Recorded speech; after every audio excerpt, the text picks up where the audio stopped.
For the past 35 years, I've been helping couples and people navigate the challenges of relationships. And until not too long ago, there was no such a thing as a couples therapist. Basically, you got together with somebody, you married, and that was it. You were stuck for life. If you didn't like it, well, you could console yourself with an early death. It was till death do us apart, not as we have it today, as till love dies. Never before has the survival of the family depended on the happiness of the couple. And this has made the couple such a central unit. Also, the unit of relationships that is probably undergoing the most changes in a very short amount of time. Never have we invested more in love, and never have we divorced or broken up more in the name of love. I imagine a world in which we can experience our relationships with a sense of vitality and aliveness and vibrancy, because I live with one perennial truth. The quality of your relationships is what determines the quality of your life. And the bonds and the connections that we make with other people, that we establish with them, gives us a greater sense of meaning, of happiness, of well-being than any other human experience. Relationships at this moment are undergoing such a massive shift. The norms are literally changing under our feet, and we have to make up the rule book as we go. You know, for a long time, our relationships were pretty simple because they were dictated by rules. Religion had clear strictures, and social hierarchy was also very clear, and it told us how parents had to talk to the kids, how children had to respond to adults, how husbands had to talk to their wives, and how wives didn't have to answer their husbands. All the decisions were made for us, the big decisions. Who was going to be the breadwinner? Who was going to wake up at night to feed the baby? Who has the right to demand for sex? What you did is what your father did. And at this moment, we have unraveled this system, and we have created a world of options and choices and unprecedented freedom. But as a result, we have to negotiate everything. It's all up for grabs. It's no longer clear who's going to be the breadwinner. In fact, whose career is going to take priority at this time? Who's going to wake up tomorrow morning to feed the baby? Who's responsible for initiating sex next time? Who's going to plan the date? What gender should I be dating? How many people should I be dating at the same time? Should I tell them about the others? Am I ready to have children? Do I even want to have children? Should I move east? Should I move west? Where am I going to go on vacation next? Are my needs getting met in this relationship? Am I happy? Am I happy enough? All these big decisions that have burdened the selves like never before, we have to figure it all out. And because of that, conversations have become the heart of relationships. We have to talk about stuff that we've never talked about, that we don't know how to talk about, that we don't have the vocabulary to talk about, and most of the time we've even never said it to ourselves. This shift from the collective life, where we had belonging but very little freedom, to where we have a lot of freedom, but everywhere we talk about relationships today, we hear about the fact that we no longer have a deep sense of anchoring and belonging and rootedness like we used to have, and that we are facing a modern massive epidemic of loneliness, which in America today has become the #1 public health crisis, more than obesity. Can we want what we already have? What is the difference between love and desire? And why does the forbidden fuel desire? Because you see, very interesting thing when we begin to understand the anatomy of desire is this. Most of the time, we have a model of desire that breeds freedom, and possibility and choice. But at the same time, when I do what I'm allowed to do, it's fantastic. But when I do what I'm not supposed to do, for many of us, that's when I really feel that I'm doing what I really want. There is something fundamental about breaking rules and transgression that makes us feel that we touch freedom with a capital F. So the forbidden fuels desire, because the forbidden, even if it's our own forbidden, little things which we haven't given ourselves the permission to feel, to do, to say, it's not big things. But the moment we break out and we reach beyond the inhibitions, the boundaries, the borders, the prohibitions that we have set to ourselves or that our culture and our religion set to us, we experience a sense of affirmation and reclamation that is unmatched.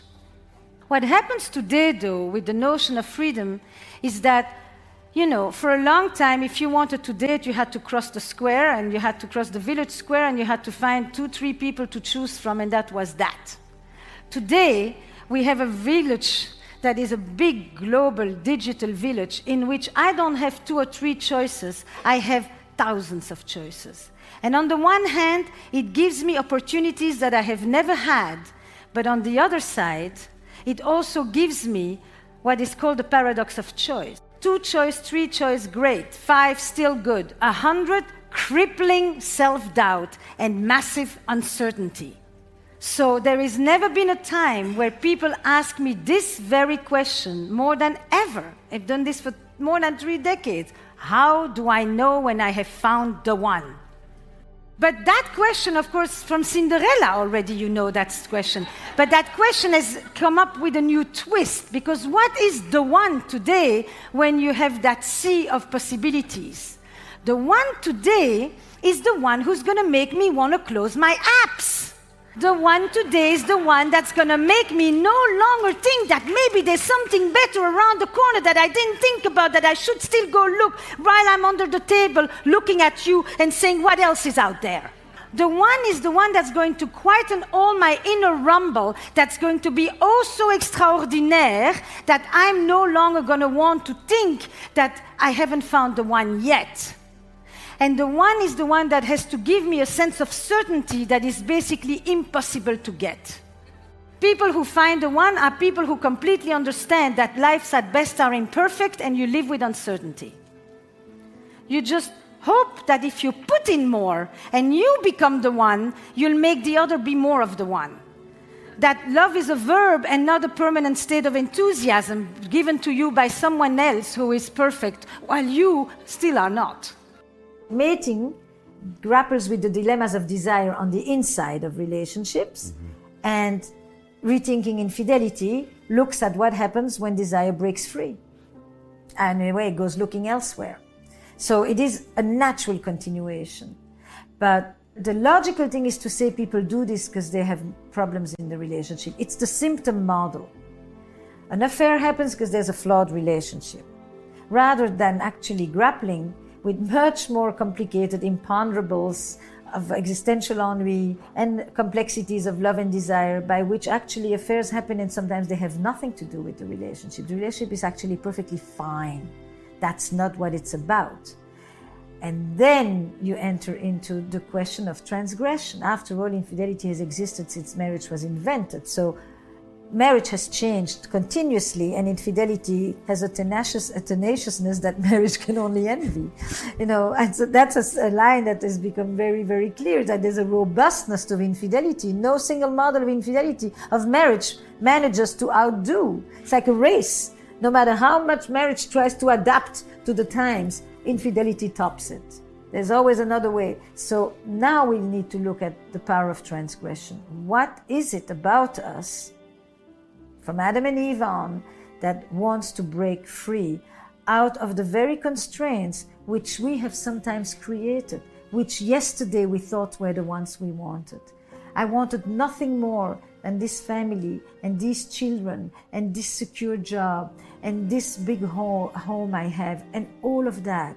And then one day, all of that feels so meaningless It's been the shackles. It's been the thing I wanted to break. I have done always what was expected of me, and now I want to do what I really want to do.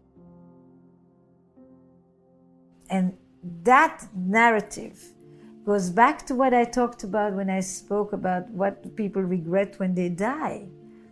You know, you hear the conversation between the dutiful self and the selfish self, between the thinking about others and the thinking about me, and the places where they go together and the places where they clash.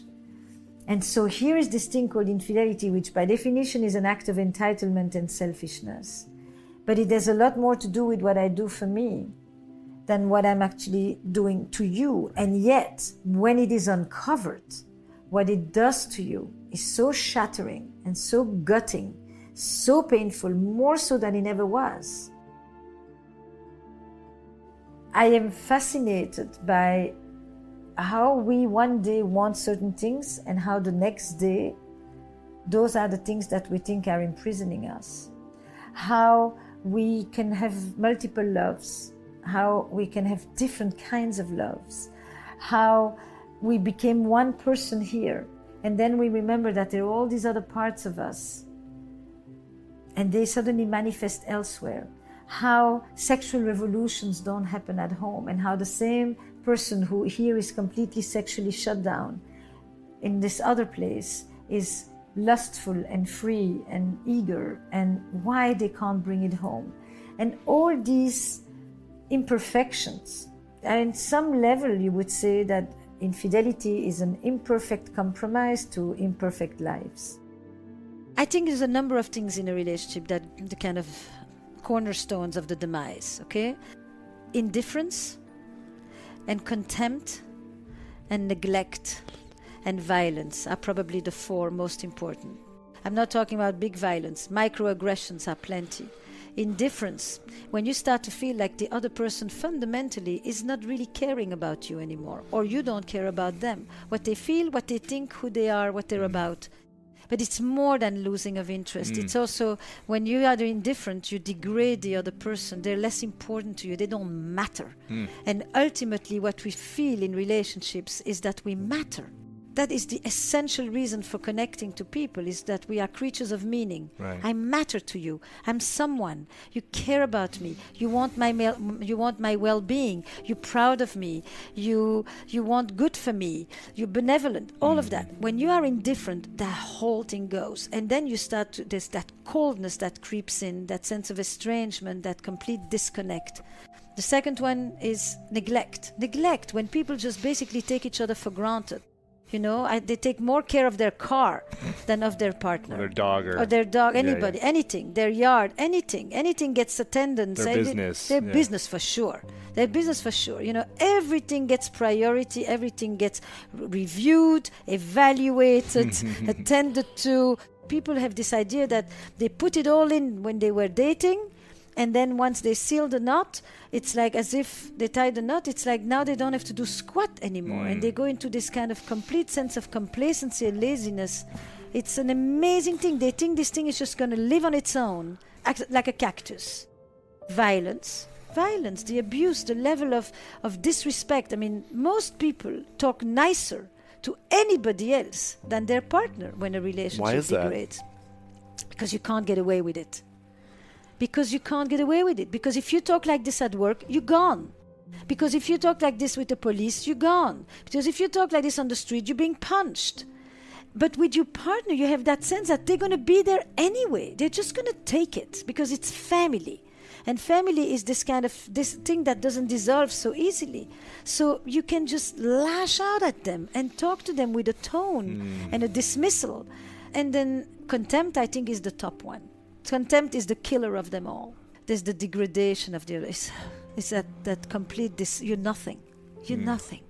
I can kill you with that one gaze, that one eyebrow that goes up, you know, who do you think you are? What are? And that's it. You're done. You're done. Truth is this. There's only two relationships that resemble each other. The one you have with your parents or the people who raise you, and the one you have with the people you fall in love with. People can sit in my office all the time and say, I have this with no one else. I don't have this with anybody at work. Nobody among my friends ever thinks like that. You're the only one who speaks like this or thinks this about me or with whom I do this. And now we go back in history. It is the place where we often learned about closeness, trust, loyalty, commitment, sharing, taking, receiving, asking, all these essential verbs of relationships. We learned that at home. We also learned jealousy and all these other things. Possessiveness, vengeance, yes. You name them. And we bring that with us. And we often promise ourselves, I'll never be this one. I'll never be this way. I'll never talk like this. Please. And then we feel ashamed about it. And since we don't like to feel ashamed about it, we hide it. And one of the way we hide it is we blame the partner. We are wired for connections. But how can we do it better? What's happening in the world at this moment is something that as a clinician, I sit with every hour, thousands of people in conversation around the globe with whom I grapple with the complexities of modern relationships.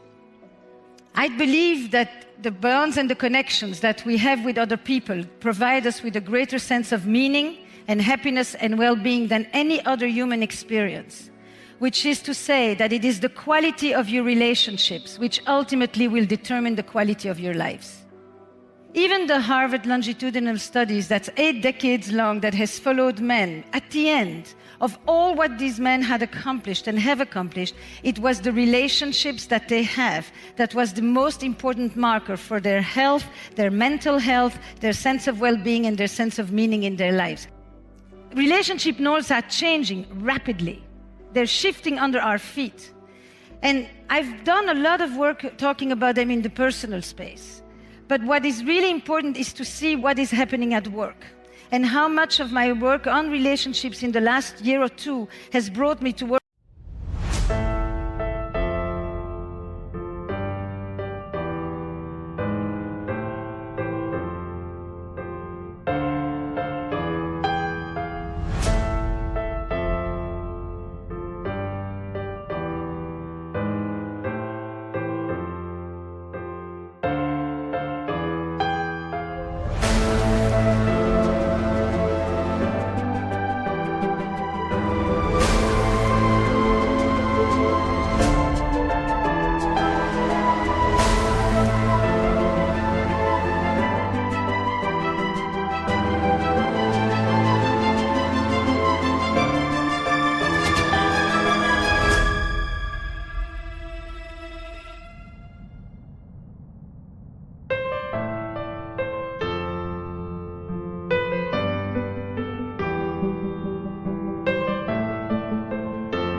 With co-founders, with executive teams, with companies, and at corporate conferences. Why? This idea that the language of emotion is entering the workplace and has literally become the new business buzzwords is very telling about something that is happening at this moment. And there's a lot of restlessness in the world about relationships, about how we handle disagreements, breaches, violations of trusts, and it makes us very anxious. And when we get anxious, we tend to react because the first thing we want to do is do away with the anxiety rather than sit, think, process, listen, and then figure out what we want to do. So part of what we will do here as well is to slow down a little bit. On the one hand, our need for security, for rootedness, for belonging, for anchor, for predictability, for safety. And on the other end, our need for adventure and novelty and change and mystery. Every living organism straddles this polarity between change and stability. Every person, every relationship, every company. And thriving relationships are the ones who know how to reconcile these two fundamental sets of human needs. If you think for a moment, all of you have grown up needing both.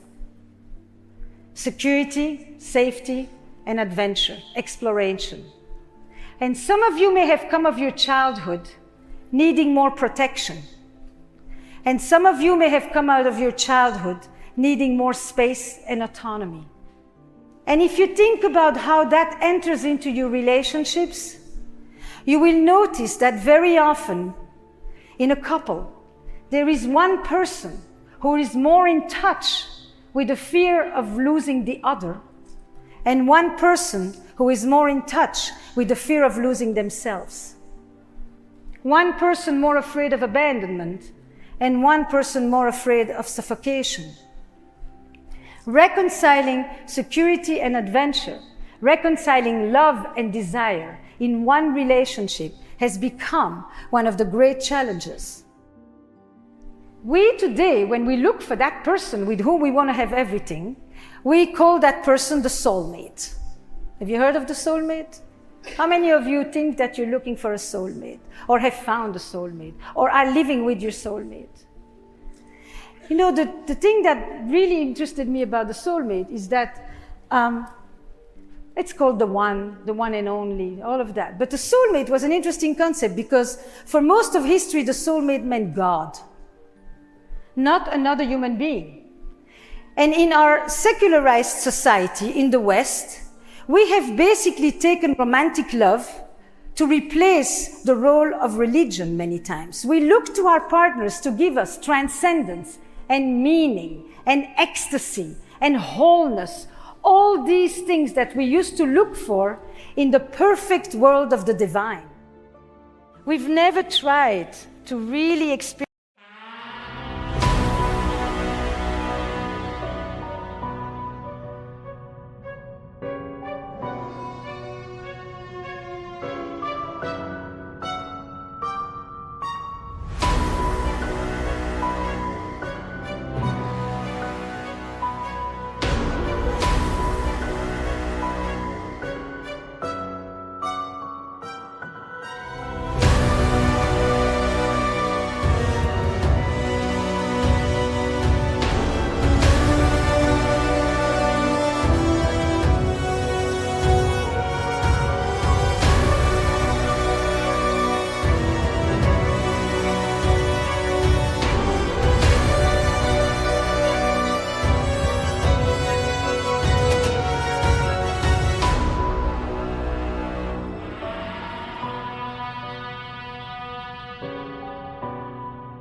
these two fundamental sets of human needs which really spring from different sources and pull us in different directions, and try to reconcile them into one relationship. Which is why I always ask myself, why does good sex so often fade, even in couples who continue to love each other as much as ever? And why does good intimacy not guarantee good sex? And why is the forbidden so erotic? And can we want what we already have? Which is probably the most fundamental question around desire. And when you love, how do you feel? And when you desire, how is it different? Because when we love, we want to know the partner. We want to be known. We want to minimize the distance. We want to close the gap. We want to neutralize the tension. But when we desire, we often want a bridge and somebody that we can go visit on the other side. And everyone gets that distinction, that there is a certain kind of unknown tension that we need to be able to cultivate in our midst. But we don't like the idea, because we also want to feel that we are in very known and safe territory. For some of us, having the unknown next to us is really an opportunity for more discovery and more exploration. And for some of us, it makes us intensely anxious. So there are three tensions I want to highlight. And you can think about which one is you, which one you were, which one you are today, and what you want to change about this. We've talked about security and adventure as one of the big tensions in desire. Because sustaining desire is really about reconciling these two seemingly opposite forces. That's really what it's at. And I will tell you right away, it is not a problem that you solve, it is a paradox that you manage. There is no answer. There are lots of things you can do, but it isn't because that's how you get away from this. It's just how you live with it better. The second tension is the tension between mystery and transparency. We are in an era of massive transparency on all fronts. And we are forgetting that there is a powerful aphrodisiac in not knowing everything. Not knowing everything, neither inside relationships nor on social media. Leave something to be discovered. If nothing is hidden, nothing can be discovered. Religion understood that fundamentally. If we are going to live secular spiritualities, we need to bring back mystery. We need to bring back mystery as in foreplay, for that matter, too. It's the same idea. Rather than immediate gratification on all fronts. It's the difference between sexuality and eroticism. Sex, rather blatant, an act, the nature, the biology, the animal. Eroticism, sexuality transformed by the human imagination. It's everything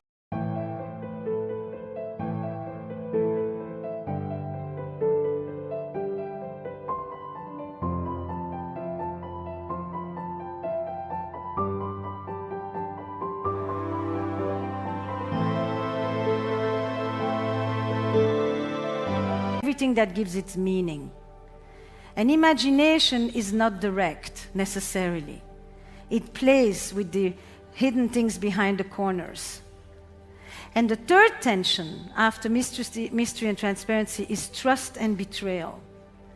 The people who live on the side of not dead often don't trust. In order to play, to discover, to explore, to open up, you must have that fundamental glue that gives every relationship its essence, its timelessness, and its truth. It's called trust. And many of us have experiences of broken trusts, of betrayal, and of needing to know, how do we mend? How do we bring back? How do we repair, as in pairing back? When trust is broken, it actually is about reintegrating a new truth and a new trajectory for desire, so that I can once again feel safe enough to want, which means that I can once again feel secure enough to feel free, and feel free enough to build more security. It's a loop back and forth. When it comes to love, it's our imagination that is the greatest actor, not necessarily the other person. The biggest turn on is confidence. Right. Confidence. You ask people, when do you find yourself most drawn to your partner? Every description has to do with when they're in their element, when they're on stage, when they're when they're doing their sport, when they are radiant, when they are in their studio, on the piano, on the horse, you name it. It's when they are in their element, i.e., they don't need me to take care of them. They're not needy. They don't need me, because desire is about wanting you. Love is also about needing you. Caretaking is a very powerful experience in love, and it is a very powerful anti-aphrodisiac. It's not about staying on one side. A balance is the ability to see. Right now, we don't need caretaking. We can be mischievous, we can be naughty, we can be playful, we can break our own rules, we can stay home and not go to work at 8 o'clock. And now we are in a playful zone. Now we are feeling that we are bringing our own little transgressions home. We are alive. We're not just being dutiful, responsible, good citizens. Why don't you stay an hour extra at home in the morning, and not just because when you have a headache, and just say, this matters to me. We matter. We're important. Let's do this. There's nothing else that matters in this moment, but just you and I to be together, to check in. And then we'll see what unfolds. But people don't do that. They do the responsibility, that's the love, right? The citizen, the commitment, the caretaking, safe the thing, burdens, the safe. And then they say, I'm bored. What can I do today that will be different from the ways that I've done it until now? How can I do something that I think would actually improve our relationship? Me, right? Not something that I want or that you want, but that I think would be actually good for us. Here's the essential word, is curiosity. When you're curious, you lean forward and you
watch, you're open to the mysteries of life. This is, please don't bother me with anything, because I don't want any stimulation. I've had my share, I've been, and this is the position that most people have at home. So when people say it's too much work, if I was to say this in your business, would you say this is too much work? But you don't think for a minute that your business would thrive if you let it languish like that. Never. You have a reward system. You have incentives. Bonuses. You have bonuses. But there is no incentivized system as in the private domain. So people just think, why bother? Right. And that's the difference, is that the ones who have good relationships are the ones who created their own internal incentivized system. What are some of those incentive systems that you've seen over time that really work or are effective for long-term relationships? Appreciation. Gratitude, thank you. little things to go out of your way rather than just to do the minimum. A lot of people start to do the bare minimum just so that they can't be scolded. Right. Go an extra thing. On occasion, just do something for the other person just because it matters to them, even if you couldn't care less. Right. Rather than it's not important to me. I don't need this, or I don't care about this. Give each other a lot of individual space. Not everything needs to be shared. People have different passions, different interests, different friends, and they need those separate spaces to exist. Admiration, I think, is huge. Because admiration is also that you kind of really see the otherness of the other person. Don't try to make your partner into one person for everything. There is no such a person. Find multiple sources of connection, of intimacy, of friendship, so that you can have a group of people support you, and don't have one person who has to be there for you for everything. What has fundamentally shifted is the loss of the social structures.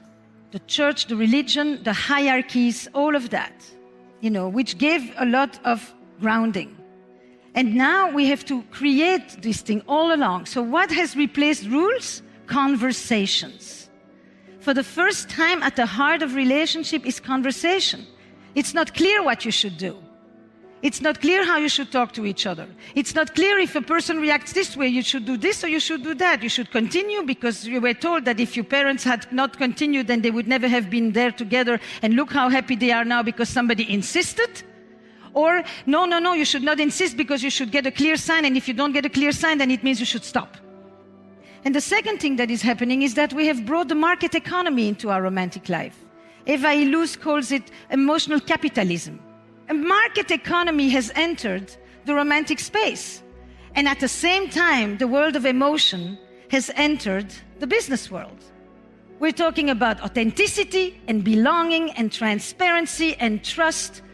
It's unbelievable. And we rarely define them, by the way. Longevity, career, loyalty, what do they mean today? They're being literally redefined both by working people and by their managers, by the... Step 1, wake up early, gonna rise with the sun. Step 2, get some food in you. Step 3, think real hard about what you wanna be. Step 4, everybody just do your thing. Wake up, today's gonna be a good day. Wake up, today's gonna be a good day. Wake up, today's gonna be a good day. Wake up, today's gonna be a good day. Wake up, today's gonna be a good day. Wake up, today's gonna be a good day. Wake up, today's gonna be a good day. Wake up, today's gonna be a good day. Yo, set your affirmations, aspirations. I got shit to do, the aftermath of preparation. Good food, good mood, blood in circulation. One step at a time, yeah, that's how you make it. Set a goal you control and the steps you take them. I try to pick one thought, have some concentration. And if I make a mistake, it's called education. I try to do this every day, call it replication. Wake up, today's gonna be a good day. Wake up, today's gonna be a good day. Wake up, today's gonna be a good day. Wake up, today's gonna be a good day. Wake up, today's gonna be a good day. Wake up, today's gonna be a good day. Wake up, today's gonna be a good day. Wake up, today's gonna be a good day. So life ain't easy, yo, I think there's a reason though. Ups and downs, just like every different season, yo. Sometimes I'm high, other times I'm barely breathing, though. I always gotta fight and hide from the demons, yo. Negative thoughts are poison, they rot. Head full of flies, so here come the clouds. They'll never stop unless I can swap all the bad for the good in my head when I'm lost. Yeah, so I'ma fake it till I make it. Positive thoughts are overtaken, I got patience. One day at a time is how you operate a cadence. A flow, you grow, you show yourself a foundation. Stay away from all the shit that causes temptation. I know that I like to do it cause it's sensation. I live my life in my head like a narration. Don't expect greatness, do my best, man, I'll take it. Wake up, today's gonna be a good day. Wake up, today's gonna be a good day. Wake up, today's gonna be a good day. Wake up, today's gonna be a good day. Wake up, today's gonna be a good day. Wake up, today's gonna be a good day. Wake up, today's gonna be a good day. Wake up, today's gonna be a good good day. Wake up, really gon' rise with the sun. Step 2, get some good, some food in you. Step 3, think real hard about what you wanna be. Step 4, everybody just do your thing.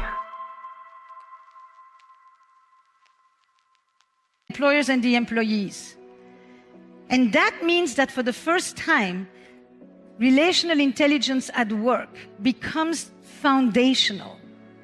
Now, it's difficult to talk about trust when you live in a nomadic economy where the Wall Street Journal is telling you that the quitters are the winners. And that if you move around a lot, you actually will get more promotion and higher positions. Because we still, on some level, have the idea that trust is something that gets cultivated over time through tests and experiences together with other people.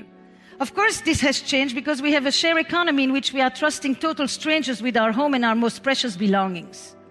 So the whole definition of trust is shifting. But it's difficult to have a feeling of belonging when you don't stay long enough, or to have a feeling of belonging when you're hired by the day and by the hour because it suits the numbers of the company. And every book these days about relationships is going to talk about belonging or the lack thereof, and about loneliness or the isolation and the lack of connection. This is the two main subjects that everybody is talking about. An individual, a body, a society, a relationship needs to regulate itself. And one of the main things we regulate ourselves on is between stability and change, between chaos and rigidity, between the past and the future. When we have too much change going on all at once, we become ontologically anxious or anguished because we can't catch up, which is partly what is happening now and what has been propelled in the last year. Monogamy used to be one person for life. Today, monogamy is one person at a time. And people go around telling you that they are monogamous in all their relationships, plural. People used to marry and they had sex for the first time, and today people marry and they stop having sex with others. Today, monogamy is a conviction, and it is an expression of it is really the sacred cow of the romantic ideal. But exclusivity means something very different when you meet somebody and it's your first partner in life, versus when you meet somebody and you're finally going to delete your apps and all the other 1,000 people that could give you a real case of FOMO. Marriage used to be for life till death do us apart, and today it pretty much is till love dies. And we no longer just divorce because we are unhappy, but we can divorce because we could be happier. And all those are fundamental changes in the realm of our relationships and our pursuits of what it takes to have a thriving relationship. We used to be unfaithful because relationships or marriages were not meant to bring us passion and love and affection and connection. Today, we stray because our relationships have failed to deliver the passion and the love and the affection that they promised. Infidelity used to be primarily an economic threat. Today, it becomes a crisis of identity and the shattering of the grand ambition of love.